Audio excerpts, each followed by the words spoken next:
காண்டீபம் 7, 8, 9 இதெல்லாம் படித்து கிட்டத்தட்ட ஒரு மாதத்துக்கு மேலே ஆகுதுன்னு நினைக்கிறேன். ஏன் தெரில, ஒரு மிகப்பெரிய ஒரு பிரேக். இந்த வீடியோ சீரீஸ்லும் சரி, பொதுவாகவே வெண்முரசில் வாசிக்கிறதையும் சரி, ஒரு மிகப்பெரிய பிரேக் விழுந்திருக்கு. இதை திரும்ப தொடரலாமா வேணாமாங்கிற லெவலுக்கு ரொம்ப சீரியஸான ஒரு திங்கிங்குள்ளே கூட போனேன். ஏன்னோ at one point of time I thought Kandeepam நம்மளை ரொம்ப டிசப்பாயிண்ட் பண்ணிடுச்சு. இதே மாதிரி தான் முதல் 10 சாப்டர் மாதிரி தான் காண்டீபம் முழுசாகவும் இருக்கும் அப்படின்னா அப்படியே நிப்பாட்டிட்டு வேறு சில நாவல்கள் இல்லை வேறு ஏதாவது கொஞ்சம் டிஃப்ரெண்ட்டான ப்ராஜெக்ட் மாதிரி எதாவது ஆரம்பிக்கலாம் இலக்கியத்தில் அப்படிங்கிற மாதிரி நான் யோசித்தேன். அந்த லெவலுக்கான ஒரு எட்ஜில் கொண்டு போய் நிப்பாட்டிருச்சுன்னு சொல்லலாம் காண்டீபம். ஏன் அப்படிங்கிறதுக்கான காரணங்கள் நிறைய எக்ஸ்பிளைன் பண்ணியாச்சு. லைக் ஐ திங்க் 1, 2, 3 and 4, 5, 6 இந்த மாதிரி 2 வீடியோ ஆல்ரெடி காண்டீபத்தை பண்ணியாச்சு. அதே காரணங்கள் தான் இங்கேயும் இருக்குது.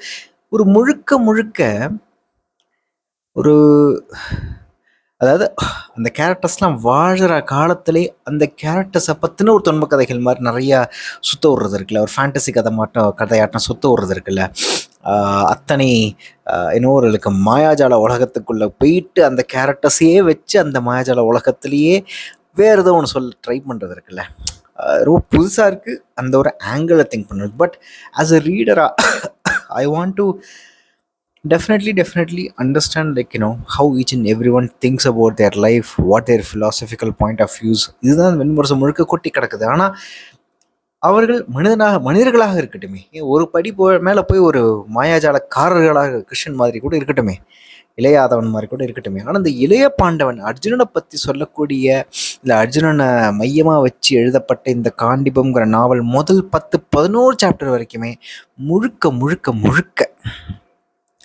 ஒரு கற்பனை உலகத்தில் இல்லை நிறைய புராணங்களை சொல்லப்படுற 7ஆம் உலகம், அதுக்கப்புறம் மும்முகன், அப்புறம் இங்கே சித்திரரதன், இந்த மாதிரியான ரொம்ப ஃபேண்டசி உலகத்துக்குள்ளே ஒரு மாய உலகத்துக்குள்ளே வாழ்கிற கேரக்டர்ஸ்னால நிறைஞ்சிருக்கு.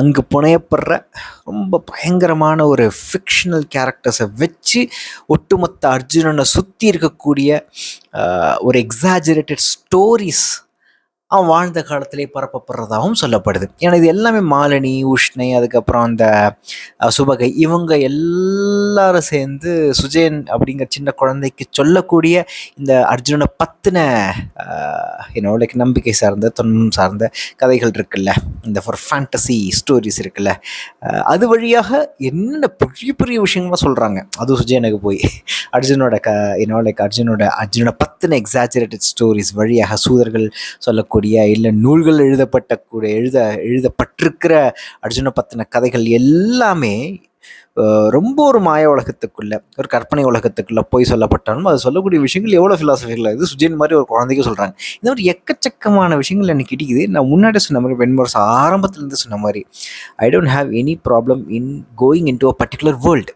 ஒரு பர்டிகுலர் நம்ம காணவே காணாத ஒரு ஜியாகிரபிக்கல் லேண்ட்ஸ்கேப் எடுத்து சொல்கிறதாகட்டும், இல்லை நம்ம முன்பின் பார்த்திராத ஒரு மிகப்பெரிய ஒரு ஆளுமையை பற்றி சொல்கிறதாகட்டும், இல்லை ஒரு ரொம்ப கற்பனை கதாபாத்திரங்கள் கூட இருக்கட்டும்.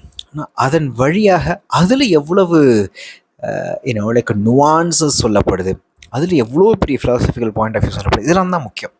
ஆனால் இந்த ஒரு காண்டீபத்தில் இருக்கக்கூடிய முதல் சில சாப்டர்ஸ் என்னால் அந்த உலகத்துக்குள்ள டக்குன்னு வேறு கற்பனை உலகங்கள் வந்துக்கிட்டே இருக்குது, வேறு ஒரு மாய உலகங்கள் வந்துக்கிட்டே இருக்குது. அதில் கண்டினியூஸாக நல்லா ட்ராவல் பண்ணுறதுக்கான மைண்ட் செட் இப்போ இல்லையோன்னு எனக்கு தோணுது. எப்போயாவது வருமானு எனக்கு தெரில.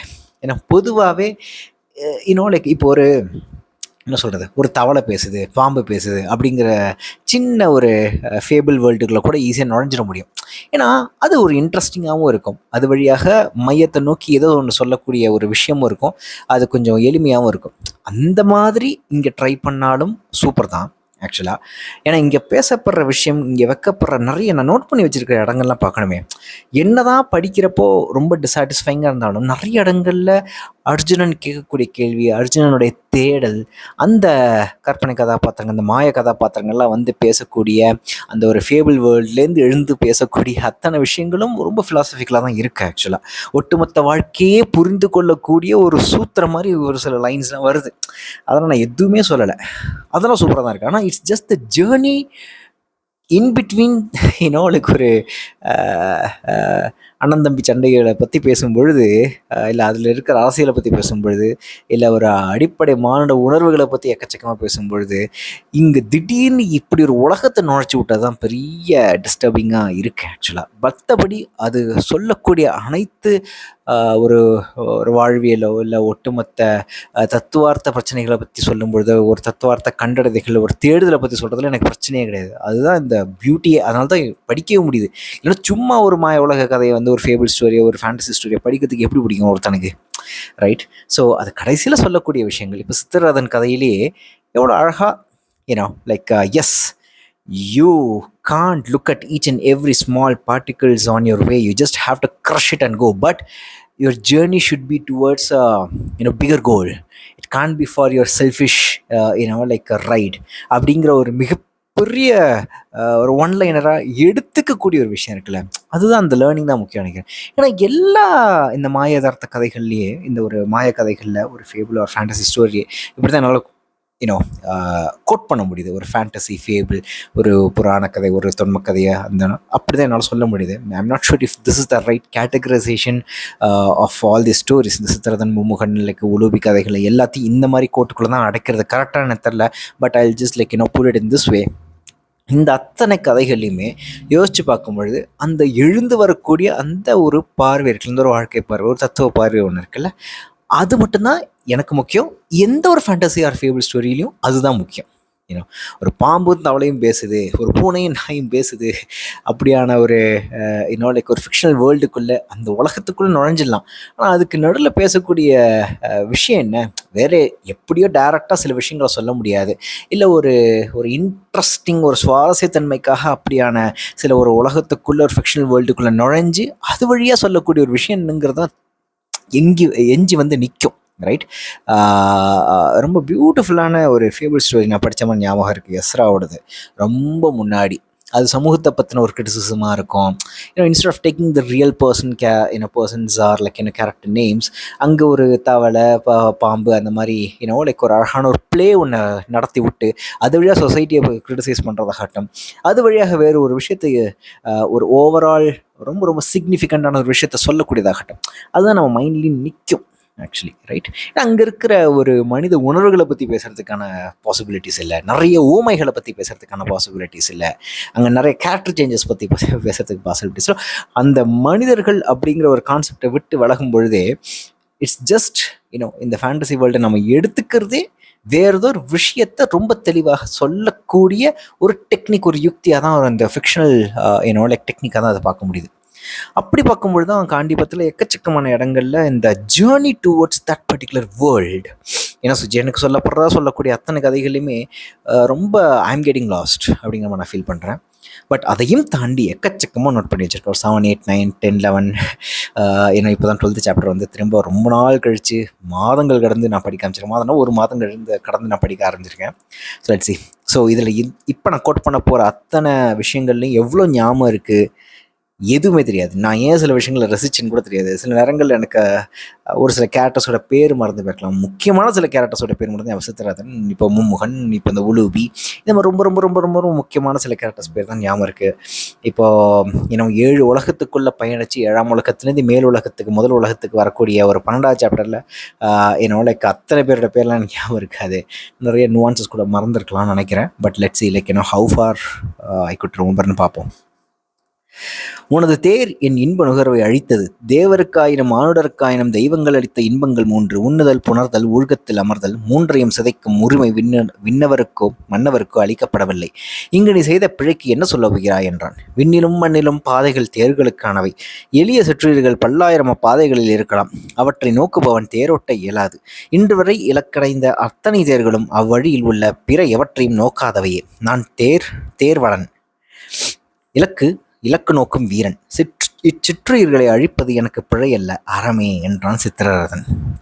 இது ஒரு ஸ்ட்ராங் ஆர்கியூமெண்ட் மாதிரி இருந்தது. ஏன்னா சித்திரரதன் அவனுடைய குஞ்சு குழாவிக்கிட்டு அவனுடைய லேடிஸோட போயிட்டு இருக்கான் தேரில். அங்கே இருக்கக்கூடிய ஒரு சிறு உயிரை கொலை பண்ணுறது மூலமாக அங்கே ஒரு உருவம் எடுத்து இப்படி ஒரு பயங்கரமான ட்ரமாட்டிக்கான டைலாக் நடக்குது. ஸோ இந்த ஒரு பர்டிகுலர் இன்ஸ்டன்ஸில் சித்திரதன் வைக்கக்கூடிய like point is more aligned to நீ யூஸ்வலாக கற்பனை பண்ணி வச்சுருக்க எது எத்திக்ஸ் எது மொரல்லாம் போட்டு உடச்சி அதுக்கும் மேலே ஒரு பன்னெடுங்காலமாக ஒரு பல நூறு காலத்தை எடுத்துக்கிட்டால் அதில் உருவாகி வந்த எது மிகப்பெரிய ஒரு அறம் லைக் ஒரு மிகப்பெரிய டைமில் என்னை எடுத்துக்கிட்டு அதோட கான்சிக்வன்ஸ்னால தான் இதெல்லாம் நடக்குது. இவ்வளோ பெரிய டைமில் இந்த மாதிரி சின்ன சின்ன விஷயங்கள்லாம் ரொம்ப ரொம்ப சாதாரணம் அப்படிங்கிறத ரொம்ப ஸ்ட்ராங்காக பேசக்கூடிய ஒரு பாயிண்ட்டாக தான் இருக்குது சித்திரதனுடைய அந்த பாயிண்ட் ஆஃப் வியூ. இதுதான் if I'm not wrong 6th சாப்டரோட எண்டில் வரும்னு நினைக்கிறேன் ஆக்சுவலாக, ரைட்? ஸோ அப்படி பார்க்கும் பொழுது ஒரு ஃபார் த கிரேட்டர் குட் ஒரு சாதாரண விஷயங்கள்லாம் பார்த்துட்டு இருக்க முடியாது. இச்சிற்றுகளை அழிப்பது எனக்கு பிழை அல்ல அறமே அப்படிங்கிறான் சித்திரதன். இச்சொல்லாடல் எங்கும் முடிவுறாது. பாதையின் ஒவ்வொரு சிற்றுயிரையும் உளம் கொண்டேன் என்றால் இத்தேல் முகப்பில் அமர்ந்து நான் கடிவாளம் பற்ற முடியாது. இத்தேரை எனக்கு அளித்த எந்தை இட்ட ஆணை பிழையில்லை என்றால் இதில் எனக்கு ஐயமில்லை. பிழையென ஒரு கணமும் உணராத ஒருவனை தண்டிக்க மாற்றுள்ள தெய்வம் ஒன்றில்லை. இட்ஸ் ஒரு பியூட்டிஃபுல்லான பாயிண்ட் ஆக்சுவலாக. நான் ஒரு விஷயத்த பிழைன்னு உணரலைன்னா, if I don't feel guilty for it, will I really be going through that karma, or will I be really going through any punishment for that matter? எனக்கு நிறைய பேர் ரொம்ப தைரியமாக தவறுகளை எந்த ஒரு கில்ட்டி ஃபீலும் இல்லாமல் செய்கிறப்போ அவங்களுக்குள்ளே இருக்க அந்த கான்ஃபிடென்ஸ் இருக்குல்ல, அதை பார்த்து எரிச்சலும் வரும், சில சமயங்களில் பொறாமையாகவும் இருக்கும். ஒரு சிறு விஷயத்துக்கு கூட கில்ட்டி ஃபீல் ஆகிட்டு உட்காந்துருக்கிற என்ன மாதிரி ஆட்களுங்க மிகப்பெரிய தவறுகளை சொசைட்டி தவறுன்னு கோட் பண்ணி வச்சுருக்கிற ஒரு விஷயத்த ரொம்ப அசால்ட்டாக எந்தவித மனச்சிதறலும் இல்லாமல் எந்தவித சஞ்சலமும் இல்லாமல் செஞ்சுட்டு போகக்கூடிய அவ்வளோ தைரியமான ஆட்கள், ப்ளஸ் அதை ஒரு செல்ஃப் ரைட்டினஸ் பாயிண்ட் ஆஃப் வியூவில் எல்லாத்தையும் ஜஸ்டிஃபை பண்ணக்கூடிய ஆட்கள் இருக்காங்களே, எனக்கு அவங்கள மாதிரி ஆட்களை பார்க்கும்பொழுது உண்மையிலே இவங்க இவ்வளோ பெரிய விஷயத்த செஞ்சுட்டு போயிடுறாங்களே, இவங்களுக்கு இந்த கர்மா ஊழ் மட்டை மயிறு இது எதுவுமே பண்ணாதா அப்படிங்கிற கோபம் வரும். அதனால சொன்னேன், ஃபஸ்ட்டு ஒரு கட்டுப்பும் எரிச்சலும் வரும், பட் அந்த மாதிரி இருக்க முடியங்கிற ஒரு ஆதங்கமும் எனக்கு இருக்கும். இங்கே சித்திரதன் சொல்லக்கூடிய அந்த பாயிண்ட் ஆஃப் வியூ அதுதானே. பிழையென ஒரு கணமும் உணராத ஒருவனை தண்டிக்கும் ஆற்றல் உள்ள தெய்வம் ஒன்றில்லை. ஓ மை காட், ஒரு கணம் நாம் பிழைன்னு உணர்ந்ததுக்கு அப்புறம் தான் நம்மளுக்குள்ள குற்றமே தண்டனை அப்படிங்கிற மாதிரி மணிகண்டனுடைய படத்துடைய டைட்டில் மாதிரி அந்த குற்றம் உணர்தல் தான் தண்டனை, ரைட்? குற்றமே தண்டனை, குற்றத்தை உணர்தல் தான் தண்டனை. குற்றமே உணரப்படவில்லை என்னில் என்ன தண்டனை கொடுக்க முடியும் ஒருத்தனுக்கு, ஒரு மனுஷனுக்கு? ஏதோ ஒரு எளியவர்களுடைய எளிய நம்பிக்கையாக தான் இந்த கர்மா இந்த மாதிரி விஷயத்த நாமளே உருவாக்கிக்கிறோமோ அப்படிங்கிற மாதிரி தோணும். எவ்வளோ பேர் நாட்டில் எவ்வளோ பெரிய தப்பெல்லாம் செஞ்சுட்டு ஜாலியாக இருக்கான், எந்த ஒரு கில்ட்டி ஃபீலும் இல்லாமல். அவனுக்கு எந்த விதத்தை தான் லைக் பேக் கிளாஷ் ஆகுது? இல்லை இதுவும் பெருசாக நிறைய பேருக்கு ஆறுதில்ல அப்படிங்கிற மாதிரியான ஒரு சினிக்கல் பாயிண்ட் ஆஃப் வியூ, ஒரு பெசிமிஸ்டிக் பாயிண்ட் ஆஃப் வியூ எனக்குள்ளே வந்தது. என் அச்சம் என்னை நடக்க விடவில்லை என்றான் தருமன். மூத்தவரே, நாம் இப்பேய்களை விட கொடியவர்களை கண்டுள்ளோம். வஞ்சனை எதிர்கொண்டவன் பின் இவ்வுலகில் அஞ்சுவதற்கு ஏதுமில்லை என்றான் பீமன். இப்போது அப்படியே சுஜன் கிட்ட கதை சொல்லிட்டு இருக்காங்க. ஆக்சுவலாக இப்போது அதான் சொன்ன மாதிரி அர்ஜுனன் பாண்டவர்கள் வாழக்கூடிய காலத்திலே பாண்டவர்களை சுற்றிய எக்கச்சக்கமான கற்பனை கதைகளும் மாயக்கதைகளும் அப்படி உருவாகிட்டு இருக்கு. இது இன்னும் சூப்பரில். இப்போ எப்படி பார்க்கலாம் அப்படின்னா, மோதியை பற்றியோ ட்ரம்பை பற்றியோ புத்தினை பற்றியோ அவங்க வாழ்கிற காலத்தில் ஏதோ மிகப்பெரிய சாகசக்காரர்கள்னு அது மாதிரி நடந்துகிட்ருக்கு. It's just that like within the realm of like real world. அதெல்லாம் அந்த மாதிரி நிறைய கதைகள் கட்டுக்கதைகளாக சொல்லப்பட்டுட்டே இருக்குது நிறைய லீடர்ஸை பற்றி. ஆனால் முழுக்க கற்பனை கதைகள் அளவுக்கு ரேஞ்சுக்கு யாரும் நம்ம இன்னும் ட்ரம்ப்பை பற்றி புத்தினை பற்றி சொல்கிறதில்ல. ட்ரம்ப்பு மேலே ஏறி போயிட்டு காடை போய் பார்த்துட்டு என்னென்னமோ பேசிட்டு வந்தார் கீழே. அவர் தான் அமெரிக்காவை கிரேட் ஆக்க போகிறாரு, மேக் அமெரிக்கா கிரேட் ஆக், என்னுடைய லைக் முன்னோடி அவர் தான் அப்படிங்கிற மாதிரிலாம் எதுவும் சொல்லப்படலை. ஆனால் இப்போது இவனுங்க பாண்டவர்கள் வாழக்கூடிய காலத்தில் எல்லா கதையும் சொல்லப்பட்டிருக்கு. இப்போ அந்த வாரணவதத்துலேருந்து தப்பிச்சு வெளில ஒரு காட்டுக்குள்ளே இருக்கிற கூடிய ஒரு சின்ன கற்பனை கதை மாதிரி ஒரு விஷயம் சொல்லப்படுதில்ல. அந்த இடத்துல தர்மனை வச்சு சில விஷயங்கள் நடக்குது. தர்மன் இன்னைக்கு நைட்டு தங்கிட்டு நாளைக்கு காலைல போகலாம், அந்த மாதிரி ரொம்ப ப்ராக்டிக்கலான டிசிஷன் எடுக்கிறாங்க. அந்த காட்டுக்குள்ளேருந்து எப்போ வெளில போகலாம் அப்படிங்கிறப்போ அந்த தப்பித்து செல்லக்கூடிய அந்த ஒரு பயணத்தில் சில டிசிஷன்ஸ் தர்மன் எடுக்கிறான். அதுக்கு அர்ஜுனன் வந்து சப்போர்ட் பண்ணுறான். ஸோ அந்த இடத்துல நடக்கக்கூடிய இன்னொரு மாயக்கதை, ரைட்? ஒரு மேஜிக்கலான ஒரு ஸ்டோரி அங்கே நடக்குது. அங்கே சித்திரரதனும் லக்னஜாதனும் மீட் பண்ணிக்கிறாங்க. என்னுடைய மெமரி கரெக்டாக இருந்துச்சுன்னா அங்கே சித்திரரதனுக்கு சொல்லப்படுது, ஒரு கையில் குருதியும் இன்னொரு கையில் விளக்கம் வைத்து விட்டு ஒருத்தன் வருவான், அப்போ தான் உனக்கு ஒரு மிகப்பெரிய அங்கே தான் உனக்கு சாப விமோச்சனம் கிடைக்கும். ஏன்னா சித்திரரதன் வந்து கிட்டத்தட்ட ஹீஸ் லைக் விண் உலகத்துலேருந்து நீ கீழே போய் மண்ணில் போய் இப்படி வாழ அப்படின்னு சொன்னோன்னா அவன் கேர்ள்ஸோட லேடிஸோட போயிட்டு காட்டுக்குள்ளே வாழ ஆரம்பிச்சிடுறான். அந்த ஒரு ஏரியா முழுக்க யார் வரான் கூட பார்த்துக்க, அது கந்தர்வ நேரம் வேறு. ஸோ இது மாதிரி எக்கச்சக்கமான டீட்டெயில்ஸும் சொல்லப்படுது. எல்லாமே எனக்கு ஓரளவுக்கு அப்படி மட்டும் ஞாபகம் இருக்குது எல்லாமே. ஸோ எனக்கு இமேஜஸ் தான் எல்லாமே ஞாபகம் இருக்குது. அர்ஜுனன் வந்து ஒரு அந்த ஒரு ஆந்தையை கொலை பண்ணுறதாகட்டும், அது உடனே அதை ரத்தத்தை ஸ்ப்ளாஷ் பண்ணி உடம்பு முழுக்க இருக்கிறதாகட்டும், ஒரு விளக்கோடைய அந்த ஸ்ப்ளாஷ், அந்த பிளட் ஸ்ப்ளாஷ் ஆன அந்த ஒரு லைக் காஸ்டியூமோட அந்த ஒரு அட்டையரோட போய் நிற்கிறதாகட்டும், அங்கே சித்திரதன் அவனை பார்த்து ஒரு சின்ன சண்டை மாதிரி ஒரு நடக்கிறதாகட்டும், ரைட்? ஸோ இதெல்லாம் அப்படி இமேஜஸ் ஞாபகம் இருக்குது. ஒரு மாதத்துக்கு முன்னாடி படித்த சின்ன சின்ன விஷயங்கள்லாம் கூட எனக்கு ஞாபகம் இருக்குது லைட்டாக. ஸோ ஆனால் இங்கே சொல்லக்கூடியது இருக்குல்ல, மூத்தவரே நாம் இப்பேய்களை விட கொடியவர்களை கண்டுள்ளோம், வஞ்சனையை எதிர்கொண்டவன் பின் இவ்வுலகில் அஞ்சுவதற்கு ஏதுமில்லை அப்படிங்க அந்த ஒரு பாயிண்ட் இருக்குல்ல, அதைத்தான் நான் இப்போ திங்க் பண்ணிட்டு இருக்கேன். வஞ்சனையை எதிர்கொண்டவன் பின் இவ்வுலகில் அஞ்சுவதற்கு ஏதுமில்லை. இதை டோட்டலி இன்னொரு பாயிண்ட் ஆஃப் வியூவில், வஞ்சனை எதிர்பார்த்தவன் எதை எடுத்தாலும் சந்தேகப்படுவான், அஞ்சுவதற்கு ஏதுமில்லை அப்படிங்கிறது ஓகே.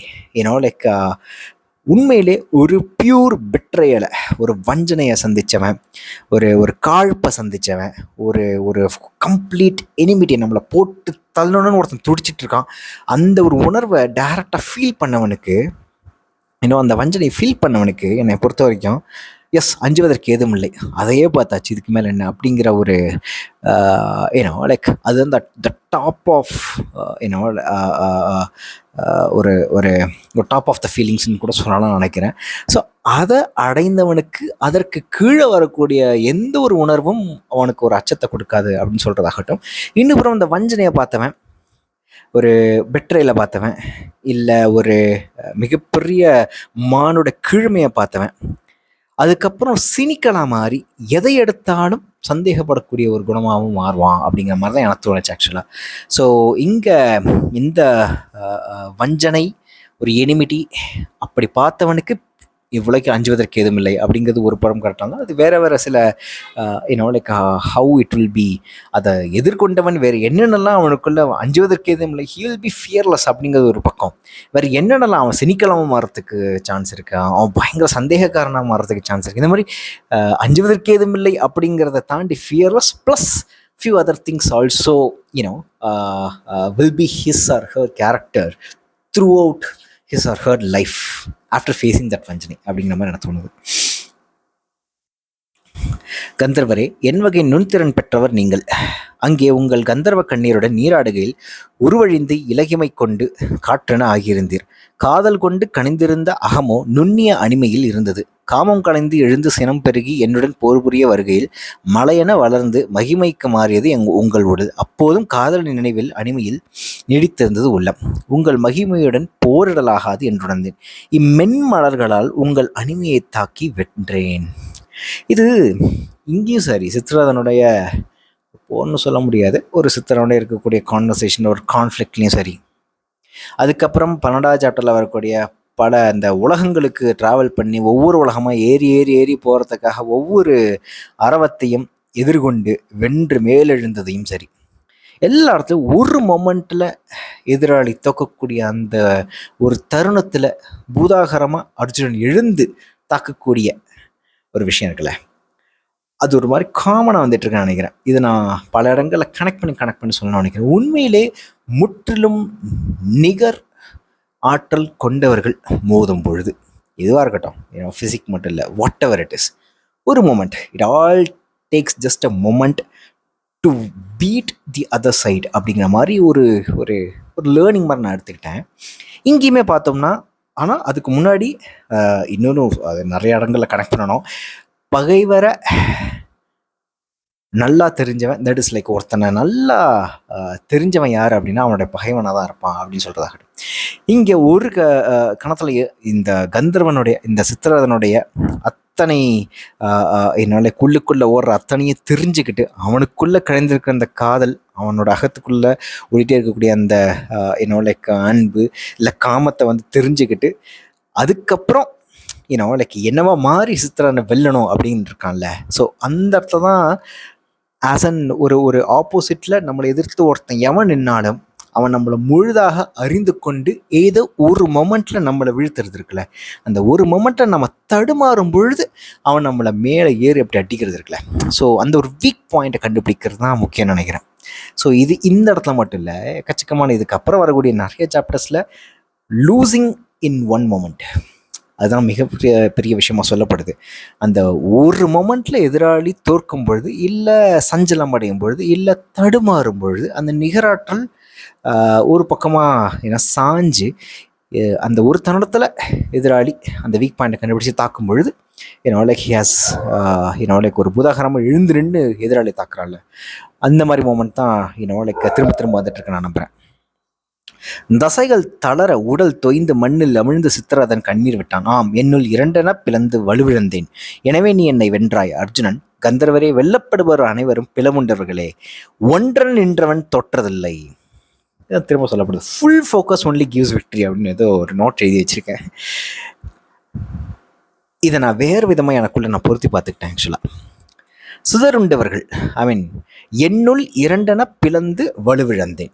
எனவே நீ என்னை வென்றாய். கந்தர்வரே, வெல்லப்படுபவர் அனைவரும் பிளவுண்டவர்களே, ஒன்றன் நின்றவன் தொட்டதில்லை. இங்கே வெற்றி தோல்வி அப்படிங்கிறத விட்டுருவோம். உண்மையிலே ஒரு விஷயத்துக்குள்ள மூழ்கி கரைந்து அதுவாகவே ஆகக்கூடிய இரண்டற்ற நிலை ஒன்று இருக்குல்ல. ஒரு விஷயத்த செய்யணும்னா அந்த விஷயமும் நாமும் ஒன்றனா ஆகும் தருணம் இருக்குல்ல, அப்போதான் அதுக்குள்ள இருக்கக்கூடிய ஒரு ஆன்மீகமான ஒரு ட்ராவலும் பாசிபிள் அப்படிங்கிற மாதிரி நான் பார்க்குறேன். ஆக்சுவலாக இது கான்ஃப்ளிக்டில் இங்கே சொல்லப்படுது, ரைட்?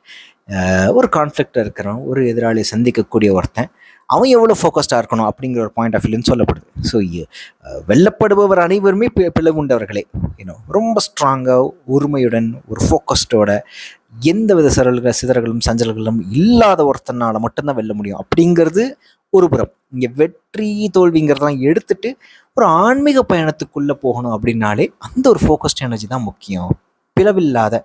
பிளவடையாத ஒருத்தனால் மட்டும்தான் அந்த மாதிரி ஒன்றன நின்றவன், உரிமையான நின்றவன், அந்த ஒருமையை நோக்கி போகக்கூடியவன் மட்டும்தான் அந்த ஆன்மீக பயணத்துக்கான ட்ராவலுக்கு ஏற்றவன் அப்படிங்கிற மாதிரி நான் நம்புகிறேன் ஆக்சுவலாக. ஸோ இதை நான் அதான் வெற்றி தோல்வின்னு வச்சுக்கிட்டாலுமே கூட like if you want to do something in our field or in any field, as a matter of fact, இவன் ஒரு கலையில் கூட அந்த ஒன்றனா ஆகுதல், பிளவில்லாமல் இருத்தல், அதெல்லாம் தான் முக்கியம் அப்படிங்கிற மாதிரி நான் பார்க்குறேன்.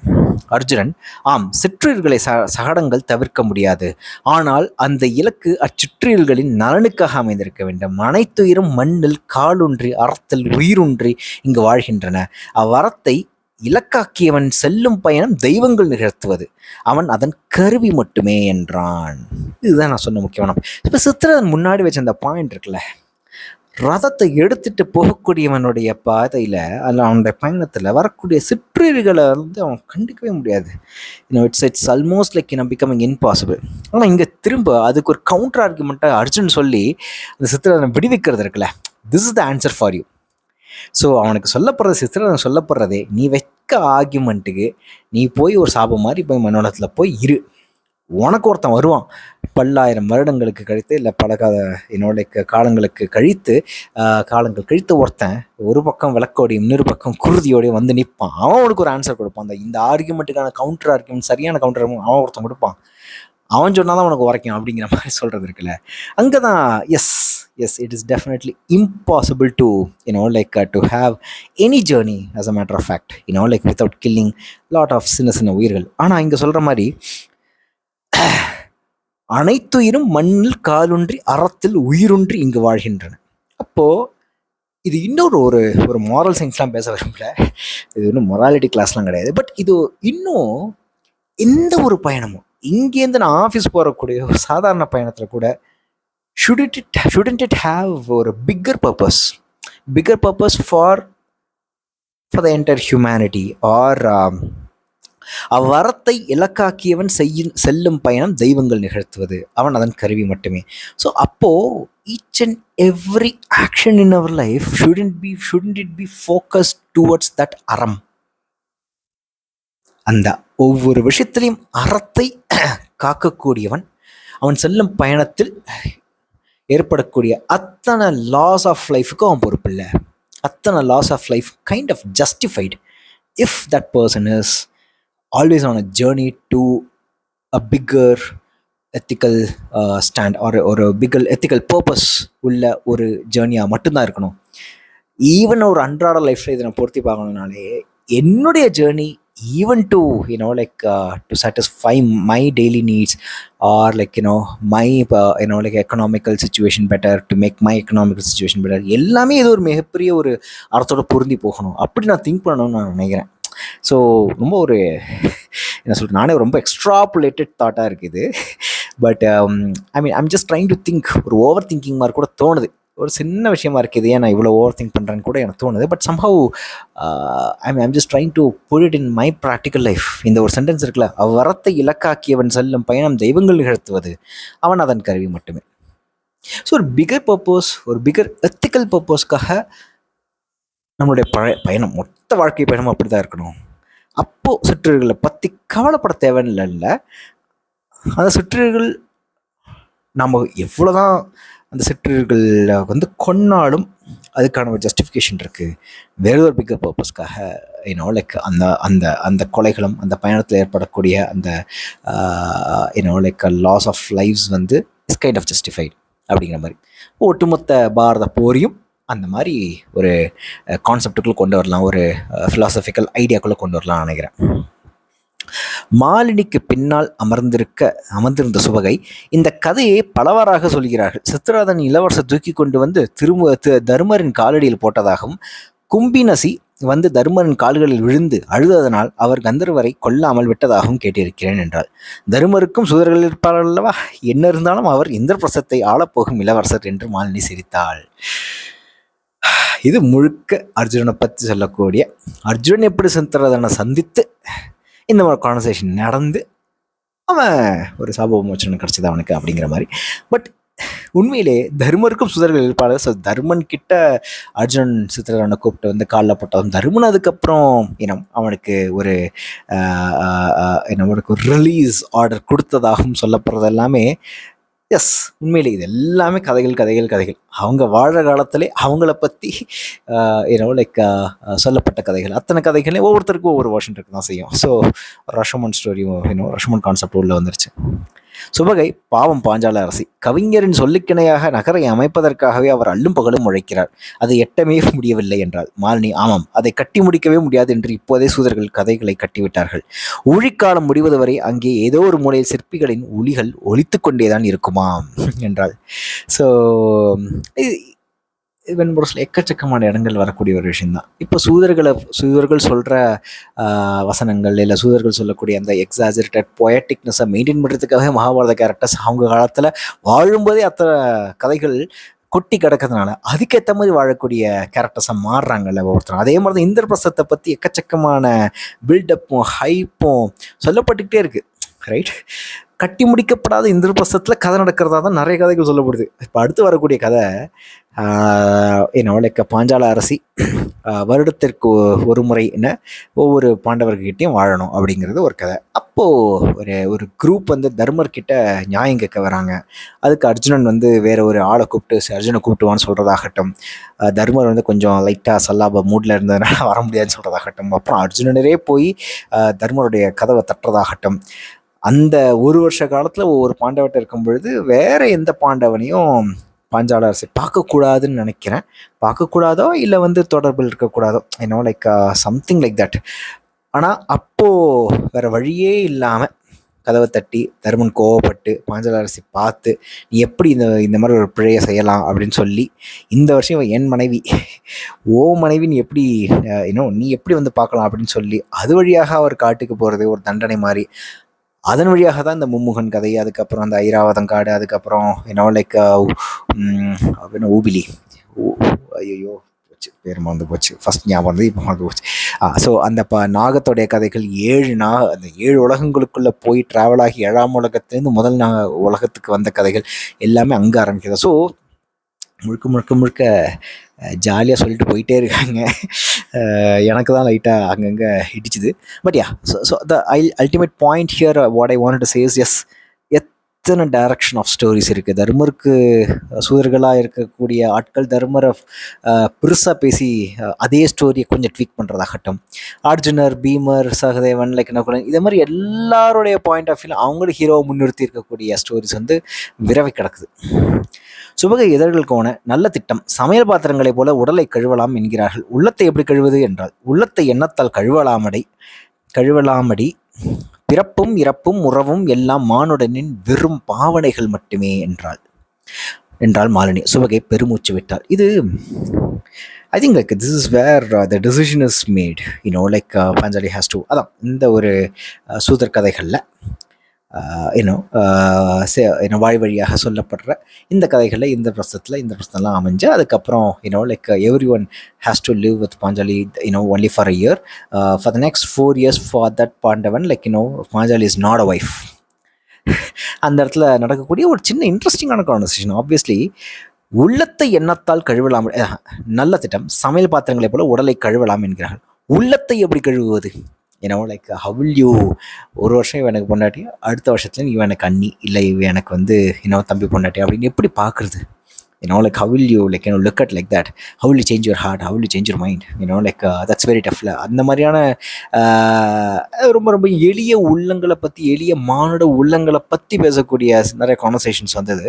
ஸோ அந்த கான்வர்சேஷன்ஸ் நல்லா இருந்தது. இந்த மாலினிக்கும் சுபகிக்கும் இடையில் இருக்கக்கூடிய அந்த கான்வர்சேஷன்ஸ். இதில் முக்கியமாக ஒரு விஷயம், பிறப்பும் இறப்பும் உறவும் எல்லாம் மானுடனின் வெறும் பாவனைகள் மட்டுமே, உள்ளத்தை எண்ணத்தால் கழுவலாமடி அப்படின்னு சொல்லக்கூடியது ஒரு ஒட்டுமொத்த சென் ஸ்டேட்டை பேசுகிற மாதிரி இருக்கு எனக்கு. பிறப்பும் இறப்பும் உறவும் எல்லாம் மானுட வெறும் பாவனைகள் மட்டுமே. சின்ன வயசுலேருந்து கண்டிஷன்டாகி வரக்கூடிய ஒரு எமோஷ்னல் மைண்ட் செட்டை பற்றி இது பேசுது அப்படிங்கிற மாதிரி தான் நான் பார்த்தேன். இது அனைத்தையும் கடக்கக்கூடிய ஒரு நிலை இருக்குது உள்ளத்துக்கு.